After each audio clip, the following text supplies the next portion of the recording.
Hello, good afternoon. My name is Gina Konstantakopoulos, and I am here with the Matter team. We're so happy to have you join today's event. We'll be talking a little bit about the Paratus Digital Health Accelerator and talking about our Cohort 2 application process here.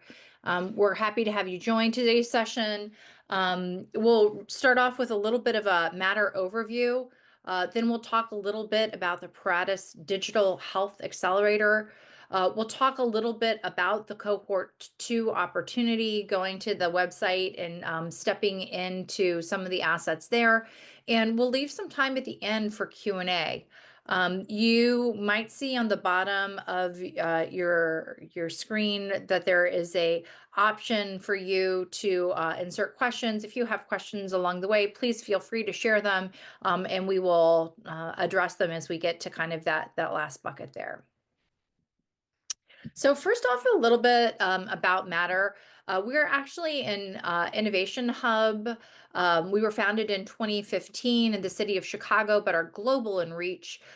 We've worked with more than 1,000 startup companies to date, and we work with a really expansive group of health systems, universities, and industry-leading companies that really represent the future of healthcare. We believe, and our thesis is that collaboration is the fastest way to accelerate innovation, and our mission is to accelerate the pace of change of healthcare. And really, to do that, we do three things. So we incubate startups and work with entrepreneurs, surrounding them with a suite of services to help progress their company and solution.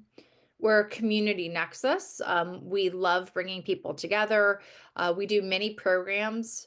So as you visited our website and saw our events section, we do a lot of events, some of them public-facing virtual events like this one, some of them closed door, roundtables, etc., to really further the dialogue and connectivity of the ecosystem. And last but not least, we do corporate innovation. So we work with established players in the healthcare ecosystem to help them innovate more efficiently. Sometimes that means through external initiatives like accelerators, and sometimes that's looking internally within the walls of their organization to identify opportunities to innovate new areas of business, or how they can better work with the entrepreneurial community. We work across a variety of sectors for solutions. The majority of our portfolio and companies we work with focus on digital health, but certainly that spans other areas as well, such as life sciences, service providers, and other areas, things that are all health associated. We are stage agnostic, and we are organized as a nonprofit.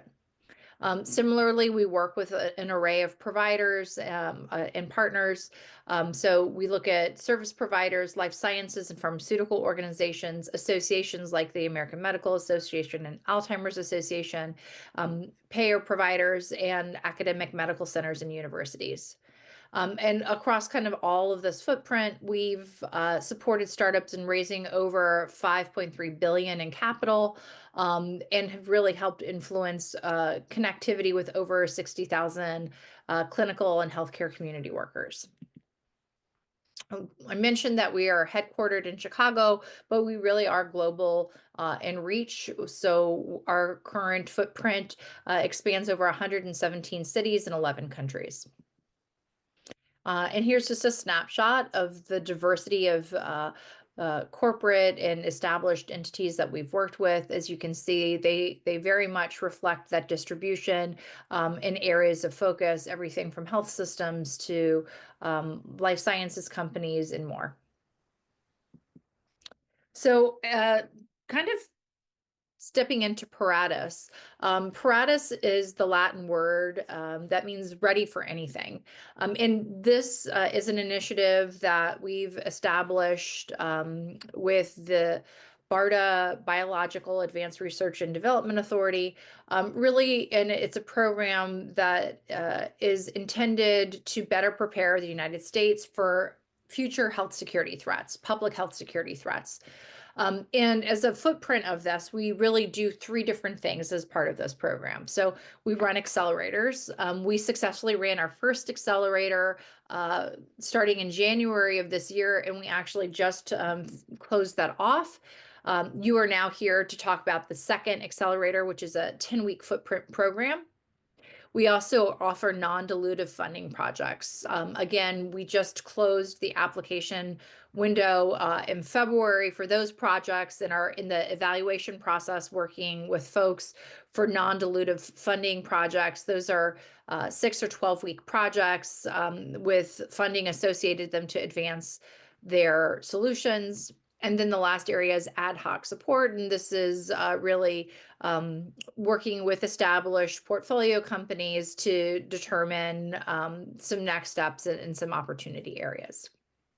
So now that you have a sense of what the program sort of incorporates at a high level, let's talk a little bit about this cohort 2.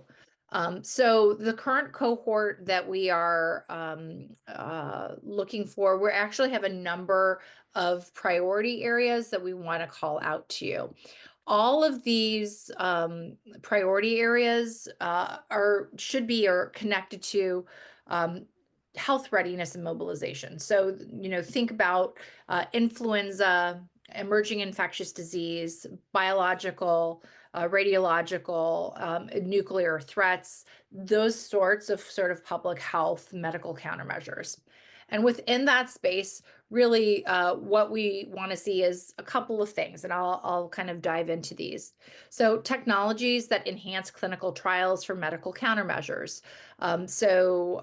Things that are including innovations for recruitment, retention, optimized trial design, maybe that's even things like remote management. The second area is at-home digital diagnostics and telemedicine solutions that use AI or machine learning approaches for diagnosis or risk assessment. So really thinking about that kind of alternate site solution. The third bucket is novel approaches that collect, process, evaluate, and validate real-world evidence for therapeutics, devices, diagnostics, including AI machine learning. Big bucket here, but really looking to see how we can use data and information and collect that in unique ways to help provide insights into really these kind of new tools that we have. Digital twin approaches, really interesting area. Looking at multimodal clinical data, AI for early identification, endotyping, treatment guidance, and things that include things like disease severity or earlier interventions. I know this is a really intriguing area, so we hope to see a number of solutions here. And kind of the final bucket here is integrated capabilities to identify deterioration in the pre-hospital setting to assist in assessing, diagnosing, and treating CBRN MASH casualty patients. And again, that's chemical, biological, radiological, or nuclear events. So really quite a diversity of different interest areas that we'll look at. So, what should you expect from the program if you are to apply? The first thing is, it's a 10-week footprint, and the commitment is between 3 and 5 hours a week. So, that's what you should build in. What does that 3 to 5 hours include? We pair you with an industry expert. We try to match folks to experience and interest area, and you'll meet with that person weekly. Additionally, we develop curriculum. Each week you'll have between 1 to 2 hour curriculum session focused on a different area. So for instance, it might be reimbursement strategy to help you kind of have a solid foundation and ask questions of an expert. And then we also have a great network of additional subject matter experts that we're able to connect you with to ask questions and start to uncover more information around the way that you might be thinking about or approaching your solution. Additionally, we have some guided activities for your completion on your own time. We connect and help you engage with other startups, both as a footprint of this program, and then afterwards you gain exposure to the Matter community through a membership with our team. Continually receiving mentorship, and then at the conclusion of the program, participating in a virtual showcase. So these are some of the components of the program at hand.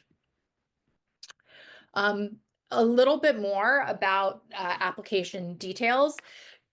So who should apply? And you might be asking yourself, am I the right fit? Well, we're taking entrepreneurs and university-backed researchers looking at digital health solutions that are really mapped to the areas that I started with at the beginning of this session. We're open to startups, with an established proof of concept and some evidence of product market fit. That said, we are open to, for instance, university-backed researchers that maybe are kind of still on the earlier stage. We'd love to hear a little bit more about where your solution is at. The program itself is fully virtual. And as I shared on the prior slide, we spend about 5 hours each week. So what's the timeline here? Let's go ahead and step through it. March 31st, our applications opened. They will close May 9th at 11:59 p.m. Central Time. If you have not yet visited our landing page, I'll show you where you can go and apply in a second here. We'll be making the cohort announcement May 23rd. And that the 10-week program actually runs end of May, so May 27th through August 1st, 2025. And then September 9th, 2025, we will be doing a final showcase. And there's a little bit of a throw there to account for summer holidays.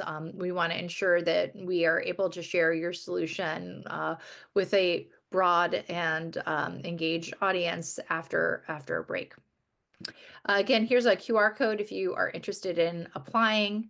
We'll go ahead and take a quick look at the landing page in a second here, but if there are questions, we can look at that too. So I'm on the Matter web page, and if you go to either our startups or corporations or even this yellow bar, you can get to our challenges page. And on this page, you'll see the Paratus Digital Health Accelerator Cohort 2. And this is really all of the details that I have just shared with you via slides right here. Important to note, as this blue Submit Now button, that's where the application is and where it lives. So we'll actually go ahead and drop into the chat that landing page and so that you can quickly and easily reference it, but let's go here. So quick question, do you need to have a startup, or is this open to anyone wanting to better understand digital health? You would need to have at least an idea and a working kind of thesis that you're working towards. If this is something that is sort of a back of the napkin concept that you haven't really validated or tested, you may be too early for this program. We do have other Matter resources that are intended for earlier stage companies that I'd be happy to refer you to. Anyone here, if you have specific questions along those lines, paratus@matter.health, and again, we'll drop that into the chat, is the email for this program, and we're happy to answer specific questions and provide some of that connectivity. Would you consider solutions in the mental health space using machine learning and AI? Unfortunately, the mental health space is not really connected to the medical countermeasure space directly. They're looking more for the sort of immediate opportunities there, so that is not a fit. Another question here. I submitted an application in the previous cohort and was denied. May I apply again? May I have information from the review committee on the weakness of my previous application? So I'll start off with the first question first. If you've previously applied either for cohort 1 or for the non-dilutive funding program and were not accepted, yes, please feel free to apply again. If you are interested, our team is able to pull down your answers from last time and provide them to you to hopefully help as a good baseline to facilitate an easier application process. So we're happy to do that again, Paratus@matter.health, and we're happy to help on an individual basis. And then the second question, may I have information from the review committee on the weakness of your previous application? We're happy to provide whatever information we can. I will say that the selection is multifaceted. Sometimes it's looking at the full applicant pool and making decisions for the cohort based on, do we have diversity in approach and solution and mapping to the areas of interest. So it's multifactorial and how we're making those decisions, not exclusively based on the solution itself. So yes, we'll give you whatever feedback we can, but also know that, we're looking to create a composite or a cohort here, and that's some of the rationale behind the decision making. Next question, and by the way, keep them coming. We love this. Thank you for providing us an overview of this terrific opportunity. Would you clarify if this program provides any funding to provide a point of contact that meets the specific public health goals? This particular program does not provide funding. There is not a funding associated with it. That would be the separate program, the non-dilutive funding applications, which we run. Our current funding window is closed. However, we do have an interest form on the Paratus page. If you are interested, we do anticipate that that will open up again sometime in the fall. Next question. Are there opportunities for someone like me, an individual advisor consultant focused on a product, service design, and experience strategy? I'd like to learn how I can help teams from a human-centered design approach to their problem or solution space. Hi, Mark. Nice to have you on the call. Yes, we're always interested in connecting with advisors as well, people who are able to support our dynamic startup community. Again, and I'm beating the drum, Paratus@matter.health, and we'd love to talk to you. If there is funding, would you mind sharing the sponsor? There is not funding, but this program is facilitated by BARDA, which sits in the former Administration for Strategic Preparedness and Readiness. So that's really kind of where the funding mechanism is behind Paratus, but Paratus is managed by Matter. Great. Next question from Thomas. Hello, do the priorities areas change cohort to cohort? They do. Cohort 1 had, I think, a couple additional areas of interest. These areas of interest are actually in parallel to the same interest areas for funding. This program is intended to be multi-year, and so I envision that the next cohort that we run, cohort 3, will very likely have different focus areas. So yes, they do change kind of session to session or cohort to cohort. The next question is from Tom.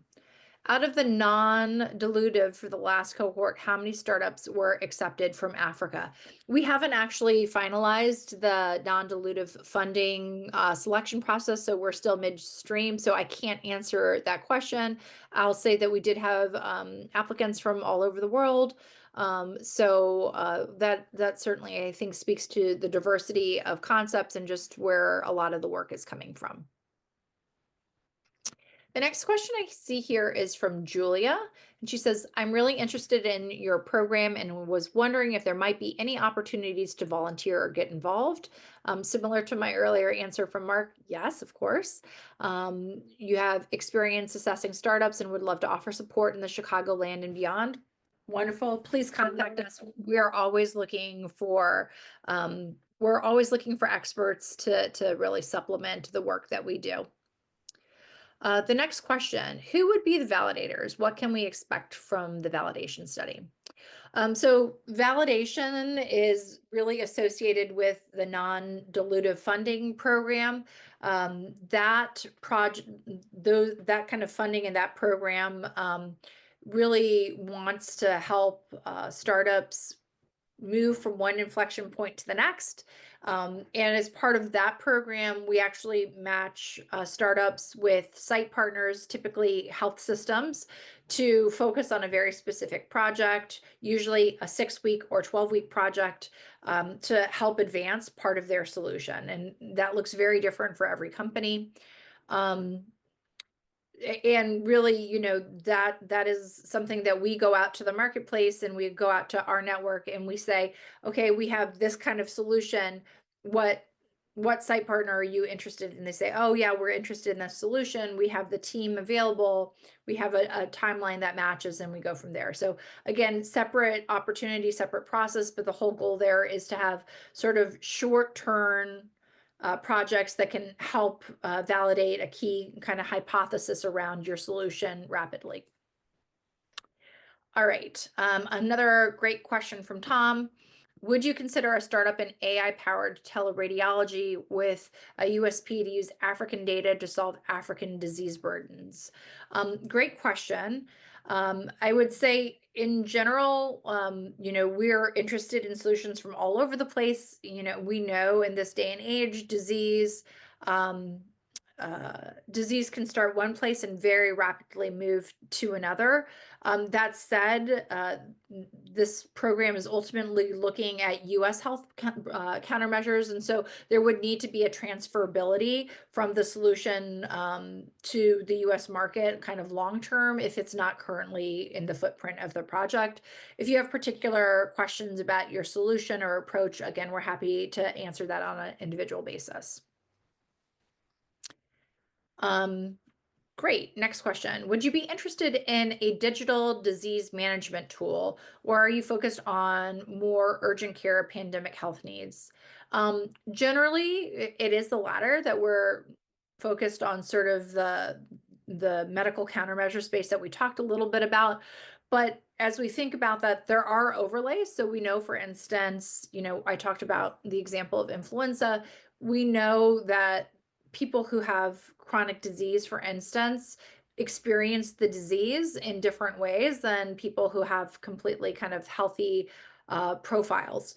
And so there are intersections where looking at disease management can also have some overlap into this space. Really, we want to challenge folks and innovators out there that have tools that are actually working in other disease states to think about this particular use case and how your tool may have applicability and transferability, because that's really interesting, right? We want to think broadly around those tools and those opportunities. Great. Next up, does a digital tool for wound care or skin health fall into the countermeasures interest for this program? Yeah, absolutely.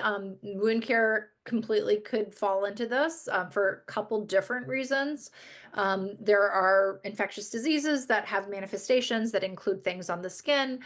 Certainly when we talk about that CBRN bucket, the last one, the chemical, radiological, kind of nuclear area, a lot of those have immediate manifestations on wounds and skins. So there are use cases. Again, this is where we encourage you to think about your solution and how it might tie to some of those interest areas. I now see that we have no open questions and 5 minutes left. Thank you for letting me talk for this duration. I loved all of the questions. Please visit matter.health and visit the Paratus page to see more about the applications for Cohort 2. And certainly email us at paratus@matter.health if you have specific questions that you'd like to work through. Before I close out, I see one new question, one final question, and I'll try to get to that, and then we'll say goodbye. How many applicants did you have for the first cohort and how many were selected? We had about 40 applicants for the first cohort and we selected 6. So that gives you an idea of kind of what that ratio was. And we have one more that snuck in. Would a digital health solution that empowers parents during the first year of their child's development through smart guidance, early orientation, and system navigation be relevant? Um, Particularly in the area of preventative care. Again, we're not really looking at preventative care in this instance. It's more kind of that acute public health, like like I said, the influenza, the emerging infectious disease, some of those CBRN cases. So use that as sort of the guidance. That said, there are things like if you have a solution that's monitoring for some of those events, like pediatric influenza, perhaps there's an overlay there. So think creatively and introspectively around your solution and how it actually ties to that use case. Prevention, however, is kind of not really in that realm. Again, happy to talk to companies about individual fit. Really appreciate everyone joining us today and have a great afternoon.